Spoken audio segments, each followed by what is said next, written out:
Hello and welcome to Shy Talk, an Irish history podcast.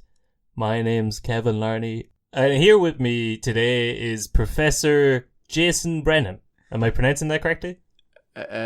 Maybe actually don't say professor, because judging by the comments we've been getting online, some people don't understand that this is two comedians. Some people think we're actually historians. It really ups the pressure. Well, I didn't say you're a professor of history. You could be a professor of... Thugonomics. Thugonomics.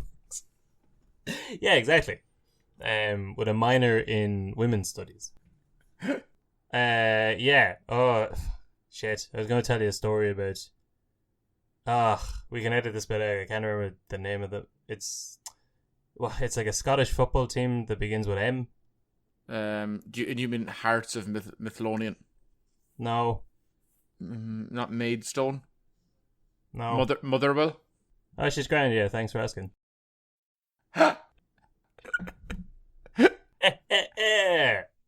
Banter. Oh, you got me. You got me with a sports joke. I was like, are you proud of me? I am very proud of you, Kevin. That's amazing. I've had that written down as a note for about 2 weeks now, and for about 10 seconds it seemed like you weren't gonna give me what I wanted there. But there you go. I'm happy now. Oh, well, I'm glad I didn't spoil it for myself. I'm glad you got it all the way through. Fantastic. Yeah, my mother is well. Thank you for asking. But someone with my mother's name started following us on Instagram at Shy Talk History there the other day, which is a bit unsettling. Oh, and you're sure it's not your mother? I thought it was, so I clicked into it, and then she's from, like, her address, not her address, but it says the county or whatever. It's the same county, basically. She's also from Louth. But hold on now, wait. Do you think it's possible that your mother has a long lost daughter who has the same name? And it's like your long lost like sister, I imagine. I mean, I don't think you'd be lost that long if you're the same name and you're in the same county. Yeah, and it is. I don't know. It's Ireland's smallest county. Yeah, it's probably just someone with the same name, but it's like not that common of a name. So I think if there's any Anne Brennans from Carlow out there, please follow us on Instagram at Shy Talk History, just to balance the books out, and then we'll move on to fathers, and then we'll take it from there. Fair enough. We won't one up each other. We get, what is it, one apiece? Is that how we're working this? One apiece, yes. Yeah, we'll see how it goes from there. But that's it. I don't know if it's how fair that is. It's going to be a lot easier for you to find people with Larney as a last name due to the high levels of incest in Louth. Yeah, okay. Sure, around Dundalk, you can't throw a stone without hitting the Larney, which the Catholic Church said you're not supposed to throw stones at them anymore. Not since the 20s. And not this 20s, the good 20s. Back when there was just war to contend with, Jason, not a virus that made us all stay inside and start podcasts. We should start this episode, is what we should do. Kevin Larney, take it away. Here's this week's episode, Jason, all about the Russian crown jewels. The people's flag is deepest red, it shrouded off the martyred dead. And ere the limbs grew stiff and cold, their hearts' blood died in every fold. Then raised the scarlet standard high, beneath its folds we'll live and die. Though cowards flinch and traitors sneer, we'll keep the red flag flying here. On the 4th of February 1918, Jason, an estimated 10,000 people went to the Mansion House on Dawson Street to raise a red flag in celebration of the Bolshevik Revolution, and they sang the Soviet ballad, The Red Flag, which was written by an Irishman named Jim Connell in 1899, and the song earned old Jim a Red Star Medal from Vladimir Lenin himself, for being a sound commie. Do you know the song? I don't. This is fascinating. Yeah, well, we're off to a good start. The song will probably be the intro song for this. I'm kind of at a loss for words already. I know it's too early in the story to even jump in yet, but I'm going to let you go for a while because I feel like there's going to be some early twists. Sure, yeah. This is all set up now. But in 1920, James Connolly's son, Roddy Connolly, travelled to Russia to attend the Second World Congress of the Communist International in Petrograd, and was greeted by Vlad himself, who told him he was a big fan of his daddy's book, Labour and Irish History. First of all, I like that. I'd never heard the name Roddy outside of Roddy Doyle. Do you know any Roddies? I do. There would have been a famous world boxing champion, Steve Collins. His lesser known but almost probably better crack brother manages football. Roddy Collins. He's mental and he's good. That's all I know. Yeah, that's all right. Yeah, Roddy, because it's not short for anything, is it? Yeah, no, I don't know. I guess it's just an Irish name. Roddington, Rodsworth, Rod Flanders. Oh, maybe is that what Rod Flanders his name was? Roddy? Who the fuck? Who knows? Who's Rod Flanders? From The Simpsons. Do you mean Ned? No, Rod and Todd Flanders. Oh yeah. You Philistine. So anyway, there's also a legend. I don't know if you ever heard this. There's a legend that Lennon spoke English with an Irish accent because he'd hired an Irish tutor when he was in London. And according to Roddy, he spoke with a Rathmines accent, which is even better again. What's a Rathmines accent? I don't know, but the idea of Vladimir Lenin speaking with a Southside Irish accent, I'd say it was salt of the earth. I'd say it was. It was probably good old Dublin stock accent. Apparently, there's a bit of truth to it. But did you do any research into this to find out if it's true or not, or did you just say? Well, I've heard a couple of accounts of it. Where? Roddy Doyle said it. Not Roddy Doyle. Sorry, Roddy Connolly said it. And why would he lie? You know. No, what's happened here now is you've read Roddy Doyle's 2 pints. Yeah. And that does seem like the sort of thing that Roddy Doyle would say. Come here to me now, do you know? Lennon, he spoke with a bit of an Irish brogue, I heard. Wah, go out of that. That's what he'd do. That's exactly only if someone had died, though. No, I've read that book. I think it's quite good. And his no, it's very good actually. He's I remember looking into it at the time. Journalist sleuthing and such. Who was it that died that everyone got really annoyed? Was it David Bowie? Because Roddy Doyle had done it kind of like for a few famous people over the space of 2 or 3 years. He'd done maybe one every couple of months. And then David Bowie died, and there was this like collective, burn fucking Roddy Doyle's face off. He's talking nice things about people we also like that just died. Kill him now. It was like, he wrote a thing that you don't have to read. It was like, oh yeah, do you see that? Skip by it. It's the internet. Is he still doing it? I don't know. I think it was just I haven't seen. People just like to complain for some reason, and they do. Roddy Doyle, I guess he'd had like if you go through years and years of people liking you, you're bound to have a little bit of a. People think he's a cunt now for no reason, basically. But all in all, he's good. He is. He's a very good writer. I like his books. Probably got some undeserved backlash for. He just kept putting out little weird stories about everyone who died. Yeah, just conversations that people would have about people that died. But sure, they are the conversations. The amount of times you'd be in like Whelan's and you'd hear some fucking old lunatic mentioning something along those lines. And then he'd be the other part of the conversation as well, because that's what paranoid schizophrenia does to you. Yeah, he's not wrong, But this is Roddy Connolly, altogether unrelated man. Later, Leon Trotsky had a correspondence with Connolly's daughter Nora. Trotsky said, "Since my early days, I have got, through Marx and Engels, the greatest sympathy and esteem for the heroic struggle of the Irish for their independence. Before the October Revolution of 1917, Trotsky and Lenin had written about the Easter Rising of 1916 as an example of the shifting tide of imperialism and national self-determinism.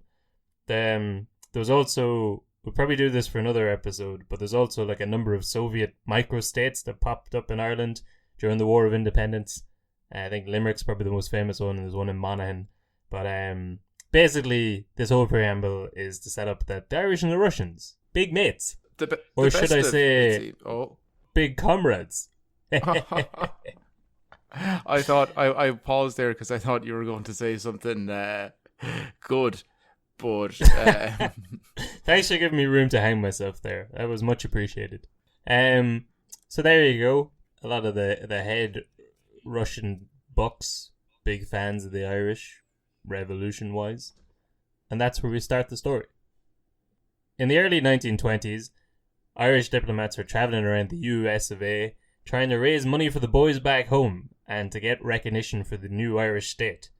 These diplomats included Eamon de Valera himself, fresh after breaking out of prison, as we covered in that other episode. Season 1, I believe. Big Dev goes to the big house. Yep. And one Dr. Patrick McCartan, a Sinn Féin man from Tyrone. Do you remember well, yeah, this isn't going back to season 1, but the gun running episode we did? Yeah, with Erskine Childers. Yeah, and the Larne gun running that set it off when the Protestant Unionists were freaked out about British government bringing in home rule. So in 1912 they formed the UVF. So apparently some northern separatists refused to believe it was the UVF standing in the way of home rule and thought it was all the Tories, the real enemy. Some of them went so far as to view the UVF as a good thing because in some twisted way they were the epitome of nationalism because they were going against the UK's verdict of home rule and protesting to form the country that they wanted. So Owen McNeill, who formed the Irish Volunteers, said, "The action of Ulster Volunteers, interpret it as you will, is the very essence of nationalism. They show, no matter what English parties may say, they are going to have their own say in their own country." Brilliant. That is, yeah. I think if that was a technique people use more often before getting into arguments and debates, just in regular life, because basically what he's done there is just put himself in the other person's shoes, and then went, I can see it completely, Sure, non-biased, fantastic. Yeah, I think, and maybe at that stage they didn't take the UVF seriously, and even though they were completely at odds and will go on to be at odds with what they wanted for decades, for that brief moment in like 1912 or 13, they were like, yeah, you see, that's what we should be doing. Yeah. These guys get it. I mean, they're wrong and they want us all dead, but they get it. I bet the quote didn't age well within the within the group. I bet no. He probably took a few lashings over the years. Well, this is where this bit of the story is going. So in this spirit, even though Patrick McCartan was a big old nationalist, he lent his car to some local UVF lads so that they could go pick the guns up from Larne, which came back to bite him in 1918 when he ran for office in South Armagh, an area which would not be fans. So the gun running's in 1912. He's like, here's the keys to my car. Like, I mean, what I can kind of see, if you're like a purist in self-determination, you can kind of be like, all right, the UVF, they want the same thing we want, sort of, but to give them your car. Yeah, my enemy's enemy is my friend. Sure, but like, you give them the keys of your car to go drive and pick up guns so that they can arm themselves against you. Because like, what I'd say is my friends are my friends, and I wouldn't let you drive my car. No, if I said me and some boys are going to go pick up some guns from the coast, I need your car, don't worry about it, this won't come back to bite you. If you said you were dropping down the road to get a taco chip, I'd tell you to fucking walk. In fairness, I probably should be walking to the end of the road. But, so, yeah, that's 1912, and 6 years later he tries to run for office. Those Armagh boys, they don't forget too easily. Anyway, that's McCartan. So he's over with Dev, touring around the USA. They're doing their We're a Real Country, Give Us Money tour, which I think like a big part of becoming a country. You're not really a country until other people recognize you're a country, you know? Yeah, that's probably fair, because or else you're just kind of out there. So Dev and McCartan are doing their We're a Real Country, Give Us Money tour, and they get close to the Russian delegates who are over there doing the same thing. They've just gone through their Bolshevik revolution. They're trying to get some recognition from other countries. McCartan became the main point of contact with the Russian ambassadors Santiri Nurteva and Ludwig Martin. I bet you were happy when you saw Ludwig Martin as the second name. It was, yeah. And it's Martens, so it's probably not Martin. But listen, it doesn't matter. He's dead. So McCartan was working with them on getting mutual recognition between the two countries. Because if free countries can't look out for one another, Jason, I mean, you know, what hope have they got in this world? Well, we'll take it much like in real life, as well as just how countries act. The more friends you can have, all the better. Who do you think Ireland's best friends are? Well, America. They're more like cousins, though. They are, yeah. They're the cousins that we keep bringing out to the bar and feeding full of pints, and then when it comes time to pay the bill, we're in the jacks, Climbing out the a window. line of coke with someone from secondary school we just bumped into. And he's trying to sell us used lorry. But no, it's more like you can say you're cool, but you're not cool until other people say you're cool. And there's nothing cooler than like if me and you got together and made a pact where you'd say I was cool and I'd say you're cool. Hey Kev. And then everyone else would be like, oh shit, these guys must be pretty cool. Hey Kev, I've been meaning to bring it up in the last couple of seconds. Do you, I think you're pretty sound. Oh, okay, Jason. And here's a crash course in diplomacy. You've given it all away, baby. Now I've got you on tape saying I'm sound. I hold all the cards. No. That's why they call it House of Cards. Yes, you are Kevin Spacey. Or I'm Kevin Spacey. We're all Kevin Spacey. I don't know. You're Kevin Larney. Yep, nope, yep, that checks out. That's what it says on the inside of my jumper.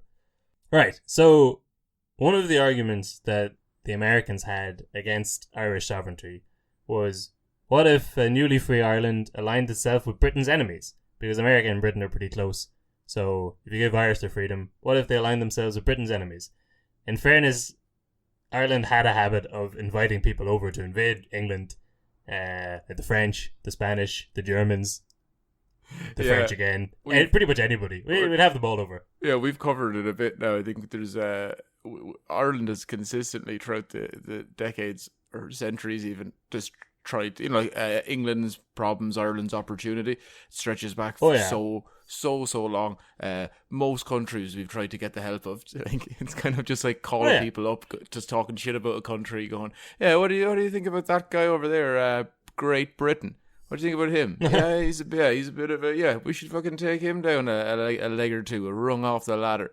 Yeah, well, I mean, we were invaded by the British and it rained the whole time and we eat potatoes. What if we invite the Spanish over? We get invaded by the Spanish, all of a sudden it's fucking sunny all the time and we're eating paella. Why not? So, in February 1920, Dev gives a press interview in New York where he says, "The fish in the maw of one shark does not trouble about the possible advent of another shark. The mouse, quivering in the jaws of the cat, does not fear the approach of a terrier, but if anything, welcomes it." He went on to say, "And so Ireland is impelled by every natural instinct and force to see hope in the downfall of Britain, and hope, not fear, in every attack upon Britain. Whereas in an independent Ireland, the tendency would be all the other way." I mean, it's pretty fair. Well, yeah, it makes sense, but much like today, just because a politician says something that makes sense, doesn't mean that people won't go batshit insane about it. So, in the same speech, he talked about the Monroe Doctrine, America drawn up with Cuba in 1901, which said that the government of Cuba shall never enter into any treaty with any foreign power which will impair the independence of Cuba, nor in any manner authorize or permit any foreign power to obtain by colonization or for military or naval purposes or otherwise lodgment in or control over any portion of said island. Which basically means they just made a deal where like Cuba couldn't do what Ireland was fond of doing and invite over America's enemies to be in Cuba, and in return America gave Cuba its freedom. And Dev said, why don't the British offer something like that? Which seems fair enough. It does seem fair enough. Like, I read this a lot. Basically, this blows up in Dev's face, and I don't really understand why. It seems like the Irish American groups didn't want anything less than total freedom, which also included that they didn't want Britain to have any say in Ireland's foreign policy, which makes it sound like they were like, well, what if we want to invite the French over to invade you? What if we want to bring the Germans over? You can't fucking tell us not to do that. I'm not saying that we're going to. We would prefer to have the option available. We want... What if you win the World Cup and then don't shut up about it for 50 years? What about then? Yeah. No, but like, right, say we had that deal and then we invited the Germans over to invade England. England's not going to be annoyed because we broke that deal, you know? If you're going to invite someone over to invade England, then that deal sort of doesn't make any... It doesn't matter at that stage. Yeah, because you're in the doghouse already. Yeah, exactly. So Dev's saying, why not do this, something like this? And they try and crucify him for it. He has to send Patrick McCartan back to Ireland to explain his Cuba speech to the Dáil, and McCartan is replaced in the USA with Harry Boland, who was played by Aidan Quinn in that movie you're fond of. Legends of the Fall. What? Legends of the Fall. I like that movie. I have no. Is he in that? I don't know. It's Harry Boland from Michael Collins. I know, that was the joke. Legends of the Fall. What's that about? A man who loves autumn. That's a movie. What's that about? A movie about a bunch of lads drinking cans on the Falls Road? No, it's a movie set. I think it's kind of like after World War One in America, out in the boonies in the West. And there's Brad Pitt and Anthony Hopkins and Aidan Quinn, and they're kind of a family of brothers and a Dan, whatever, and you know things happen over a long time. That's kind of it's one of those movies. Sure, it sounds pretty good. It actually, I believe, if I remember right, it's one of those that it's probably rated not only okay, but my dad absolutely loves it because of Aidan Quinn. No, I don't think he even knows who he is.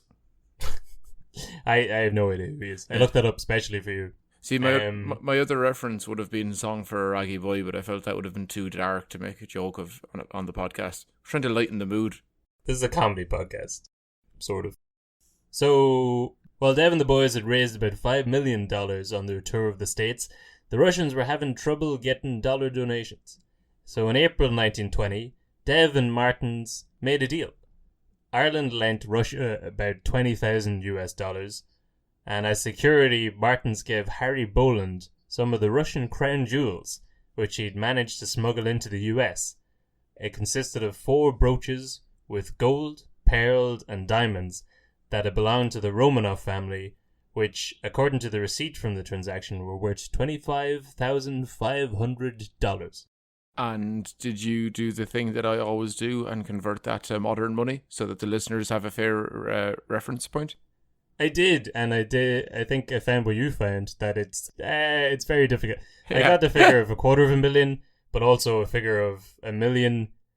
So somewhere in around, like, I'll go with $250,000. I think that's like. And tell me this: how long did you look it up for before you gave in and just said, feck it? Because I usually once I find 2 answers, I will have one more go, and if I find something that corroborates one of the initial answers, I say I'm using that. Then no more sleuthing necessary. No more corroborating. Or alternatively, if I get a different answer or no answer, I say I'm just going to make this up. And that's history. I looked it up on one website. They gave me 4 different answers based on what economic factors you wanted to bring into it. And I thought, you know what, fuck it. It's worth $250,000. That's just what it is now. Yeah, that's fair. I respect that. Yep. So, I didn't really do much research on this bit, but do you know much about the Romanov family? So it's like Tsar Nicholas and his family had been murdered in 1917 after the revolution, which seems to be an interesting and grim story, but nothing to do with Ireland, so it's outside our remit. But I think the film Anastasia is based on it. I don't know if you saw that when you were a child or even recently. No. What's the Matilda? That's what I would have watched. Yeah, you're only allowed to watch one movie about a girl, and you chose the one with Danny DeVito. Well, I was too young to really understand the nuances of Amelie, so I had to go with Matilda instead. Fair enough, that makes sense. You're only allowed to have one film that sounds like it's a girl's film when you're a child, which is why myself and my brother, I think we got Princess Bride on DVD, which it doesn't get any much worse than that, you know, when you're a boy of 7. Obviously, it wasn't a DVD; it was probably a VHS. It was probably a fucking Betamax. I don't know, but we didn't watch it for years, and then we finally stuck it on out of sheer boredom, and it's amazing. Have you ever seen it? It's a great film. Yeah, no, it's that's one of the movies over here that people always reference that I haven't seen. It's obviously a very big deal with American culture, but for us, I don't think it's as big of a deal back home. You can watch it, stick it on your quarantine list. So Anastasia, I was reading a review of it where somebody Your said, lean quarantine top 15. Yeah, exactly. The must seen for the quarantine. I was reading a review of because Anastasia is like, there's this whole mythos about basically the revolutionaries. They take the monarchy and they put them in some house in the middle of nowhere and like strip them of all their money and wealth and titles and all that stuff. And then tensions rise over a couple of months, and then eventually they are taken outside and brutally murdered, children and all. But the legend is that one of them escaped, Anastasia, and then decades later, Disney made a film about Anastasia where there's a girl with amnesia and she kind of looks like Anastasia or something. But I read a review of it where he said it'd be similar to someone making a movie about Anne Frank, where she moves to Florida and opens a hot dog stand with a guy named Bert. I kind of knew there was a film, and I was reading about it. It seems like a really fucking interesting story, but it also seems extremely insensitive that Disney would make a film about a possible one of their children living through a terrible time in Russia. That's pretty fair, yeah. So when McCartan returned to America in May, he was told of the deal with the Ruskies, and in December he was sent by boat from New York to Sweden, where he then travelled to Moscow to negotiate with the Soviets. So he arrived in February of 1921 with the mission of trying to get the government to recognise the Irish Republic officially. But the USSR was busy trying to negotiate the Anglo-Soviet trade agreement and didn't want to go annoying the British in the middle of their negotiations by doing a silly old thing like recognising Ireland. So McCartan was dealing with his old pals Martins and Nuratova when they got back from doing the Anglo-Soviet treaty with the British, but after the treaty was signed in March, he was told that Nuratova was resting in a spa facility. Later on, he found out that he was in prison. Which would be quite the opposite. It would, I guess, on the spectrum. That's, I guess, a herald of things to come. That's some classic Soviet misdirection there. So as far as I can understand, Nuratova was in Britain negotiating the Anglo-Soviet deal. And then when he came back, they arrested him for being a spy. So McCartan gave up and went to go try Germany. Just straight on, move, gone, instantly. Sure, yeah. But also, yeah, I mean, trying to do dealings with Germany in like 1921. It's better than trying to do dealings with Germany in 1941. Fair enough. But McCartan later on, he has some pretty interesting views about Germany in 1941. And in the 1950s. But, oh no. Yeah, but it's not important. So, Harry Boland was left in charge of bringing the Russian Jews back to Ireland. And he arrived home with them on Stephen's Day, 1921. See, everything always does happen on a Stephen's Day. That's true. He probably went straight to the pub and put the Jews behind the bar. But after that, he took the Jews over to his old friend, Big Mick Collins. So apparently the two of them had a big argument. Would he be a relation of Michael Collins? He would, yeah. He was Michael Collins' hype man. Apparently the two of them had a big argument.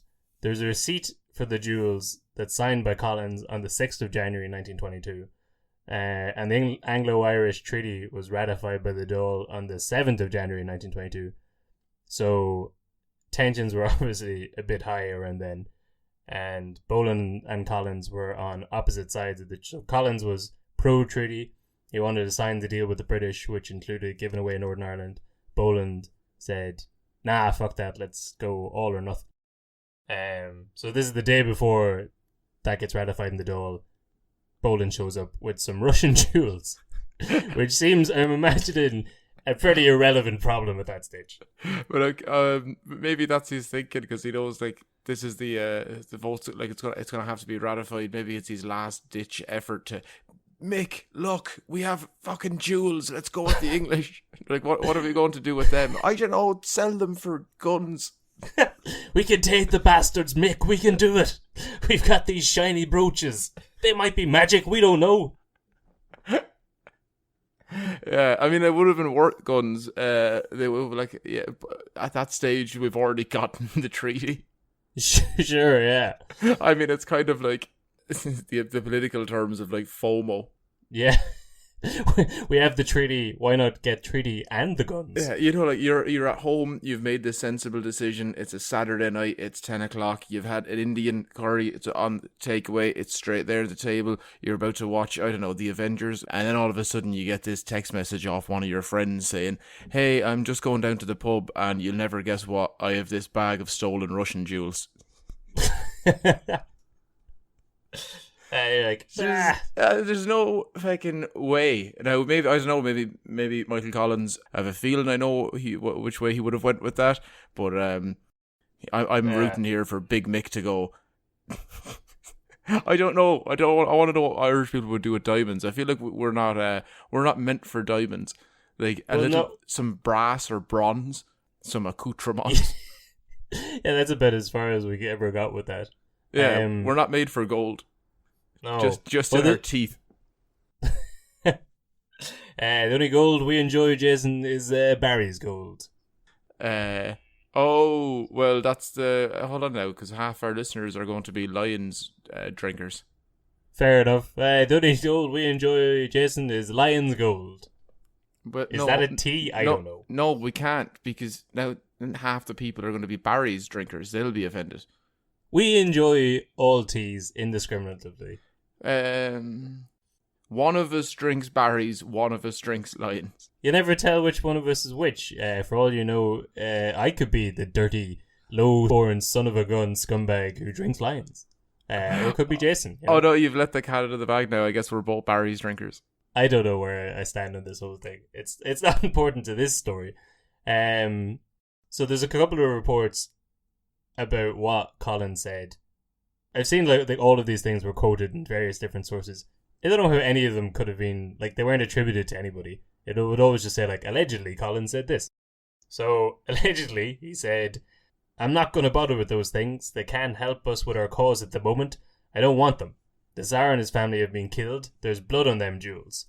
Or another account said he threw them back at Boland, saying, "Take them the hell out of that. They're blood-stained anyway." You could almost say they were blood diamonds. You could almost say they were blood diamonds, Jason. But, well, I'd like to see... Alright, so this is January 1922.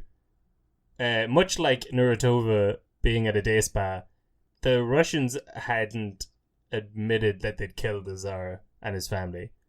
Definitely for a while, anyway.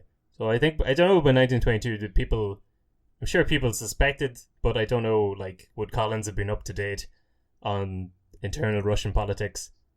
I don't know. This is kind of like, you know, when you see like revisionist films, I don't know, she kind of warns people to watch out for that Hitler fellow in Germany. He's a bad egg. When all the men of the day are like, "Oh, I think we should invest in this up and coming Nazi party." Yeah, like that scene in Back to the Future where they're like, "Chuck Berry, watch out for him." yeah, exactly, yeah. But I don't know how public it was that the Tsar was dead. I don't know if Collins would have known that, even if it was. Boland ends up leaving with the jewels anyway, and the receipt. I guess Collins signed the receipt for them and then threw them back at him. I don't know. But there's also the underlying factor of the love triangle between himself, Boland, and Kitty Kiernan. So I guess that would have been a factor as well. I mean, they say it's about the jewels. But if he, that's his way of getting back at Collins, he turns around straight to Kitty and just goes, "Well, Mick didn't want these, you might as well have them." That wouldn't be the only jewels that he gave her. Oh. Hey. Imagine that. Mick Collins comes back from a long day from trying to get the treaty ratified, and he goes home and sees one of his best friends ratifying his missus.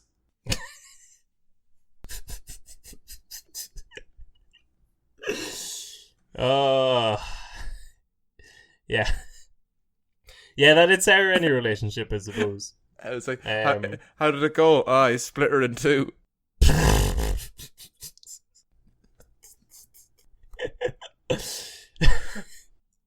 Sorry. Apologies. Well, for a bit of background for our listeners, Kitty Kiernan. Harry Boland was doing a line with Kitty Kiernan, which is what the old-timey people say for hand stuff. Cocaine. For cocaine. And then maybe they were engaged, and then in swoops Big Mick Collins, and she gets engaged to him. So that kind of sours the relationship between the two. That would tend to.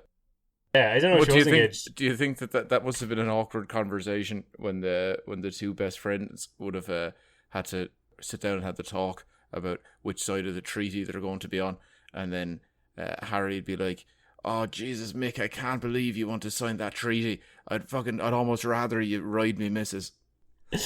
I've also got this other document for you to sign. Divorce papers. Poor Aidan Quinn. Poor Aidan Quinn. He just got cooked by Collins. So now Boland had to keep the jewels safe himself. So he did what any man would do. And what would you do in this situation, Jason? You've now got Ireland's in turmoil. You've been entrusted with these Russian state crown jewels. It's up to you to keep them safe. Can I give them to the banks? That's the wrong answer. He did what any sensible man would do, and he brought them to his mother. So Harry Boland grew up in Clontarf at number 15 Merino Crescent, which is apparently the birthplace of one Bram Stoker, who wrote one book in his life, and Dublin has a month-long festival to him every year. It was a very famous book. It was a very famous book. It's not a very good book. It's he wrote Dracula. And have you read Dracula?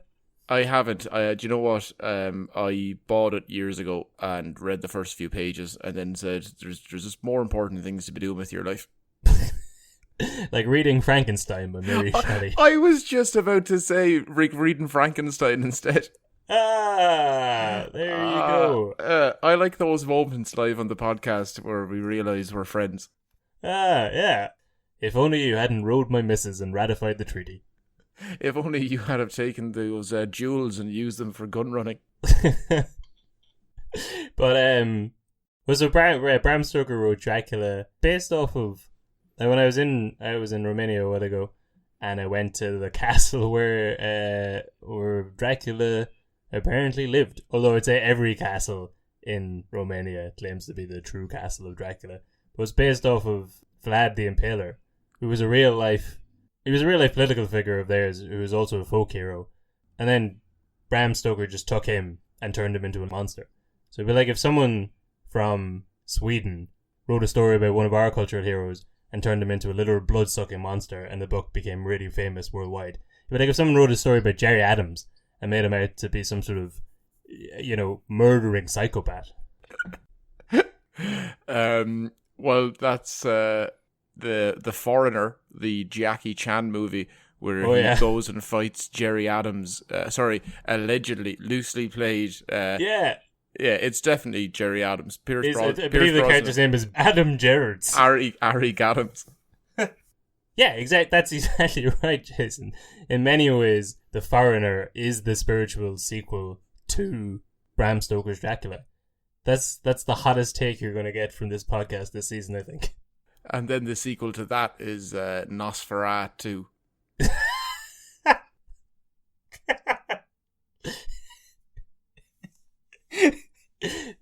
Yeah. So, the Bolands were a big Republican family. Harry's mother, Kate Boland, was no stranger to breaking the law, and their place was often used as a safe house for the lads during the War of Independence. There was a step ladder kept on the landing where volunteers could get out a skylight and escape across the rooftop during raids. The house was also a storage site for some of the guns from the Hoth gun running. So that's two references to the Hoth gun running that were just completely coincidental. Does that happen to you every so often when you're researching these stories that you were like, oh, this is linked to something else that I've researched before. Maybe some of that knowledge will make it easier for me to do this episode because it'll just filter through, and then that doesn't happen. Well, yeah, but it's almost just annoying that you have a reference point that's something to do with this story because you've spent hours and days researching it, but it actually has nothing to do with it. But it does. I do feel like I'm learning. I'd rather know nothing. I'd rather know. Every time I learn something new, I forget something else. Sure. Marge is like that time I took that winemaking class and forgot how to drive. That's the Simpsons reference I was thinking of and not going to finish. Damn it, that we're in sync today. Yeah. So the jewels were kept in various places around the house, in a recess in the chimney, a false door in the hot press, and according to Kathleen Boland, her mother Kate kept the jewels on her person during the many raids by Free State soldiers during the Civil War. False door in the hot press makes it sound like a pull-out from a music magazine. Yeah, false door is hot press's cultural section. So Harry voted against the treaty and then fought on the anti-treaty side during the Civil War. He was described as one of the more level-headed members. In May 1922, he tried to broker a truce between Collins and Dev, but it failed. And but on July... what's the level-headed version of that? Like, everyone was losing their heads, fighting each other's families and trying to kill everybody. So it's like the equivalent of not being the drunk one at your office Christmas party. It's like you're still acting like an idiot. It's just that comparatively towards everybody else. Everyone else is 3 bottles of Buckfast deep, and you've just had 6 cans of Ireland's Premier Lager. Yeah, you've only mentioned the 6 counties twice. Yeah, exactly. You tried to photocopy your ass, but everyone else is doing charcoal drawings of their own, so you know. So on July 31st, he very publicly booked himself into a Skerries hotel, and at some point that evening his room was raided by government forces, and he was shot and wounded. Did you say government forces or government horses? I hope it was government horses. They were clippity cops. Yeah, sure, yeah. A man's just been shot and wounded, Jason. This is no time for horsing around, okay? So, he was brought to St. Vincent's Hospital the next day, where he died from his wounds, Jason, so, you know, calm down. So he refused to tell his sister, Kathleen, who had shot him, but he did request that herself and their mother should hold on to the Russian jewels until a party that could bring about a united Ireland came to power. And I'm going to leave it there for this week's episode, Jason, and I'll tell you all about the rest of the story in part 2. Okay, well then, talk to you again tomorrow. All right. Nobody look up the story. Don't ruin it on yourselves. And more importantly, don't ruin it on... me. Jason. Yeah, you, most of all, don't look it up. Okay. All right. Agreed. So we'll see you tomorrow. Cool. Good luck.